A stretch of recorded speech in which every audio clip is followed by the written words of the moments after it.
On a boat heading toward Rio de Janeiro for a big game hunting trip, two men, Whitney and Rainsford, are up on the deck having a conversation.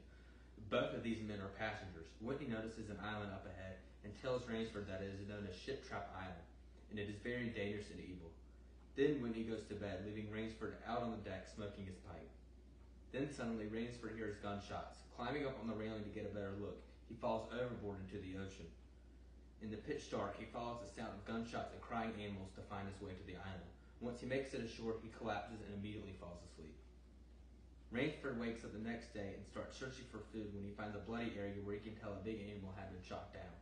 Then he follows a hunter's footsteps to a mansion.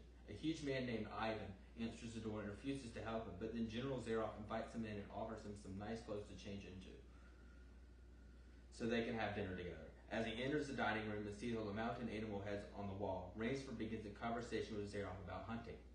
Zaroff then mentions that he has found a new animal to hunt, but Rainsford realizes that Zaroff is talking about hunting people instead of animals. Zaroff now wants Rainsford to hunt with him, but Rainsford refuses and demands to leave the island. Zaroff forces Rainsford to be his prey and promises if he survives for 3 days, he will let him be free. Rainsford takes off and runs to hide in a tree, but Zaroff finds him easily and lets him escape so the hunt can go on longer.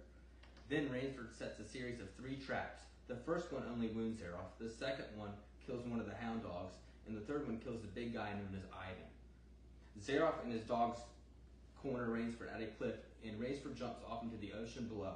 Zaroff returns to his chateau, and after enjoying his dinner, he goes up to his bedroom and is surprised by Rainsford, who is hiding behind the bed curtain.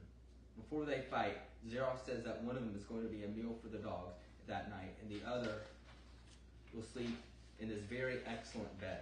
The story ends with Rainsford saying he had never slept in a better bed. I picked this story because I like its dreadful and mysterious tone. Initially, the story starts off as it is hunting about animals, but later the tale turns and the audience realizes that it is more like a war. The story becomes more violent. It is really suspenseful and unpredictable. In fact, it kept on surprising me, and the ending was the killer's surprise. When the story concluded, I felt like it was satisfying. It was a satisfying ending because Zaroff was so evil and crazy. I would highly recommend the story to any other high school student.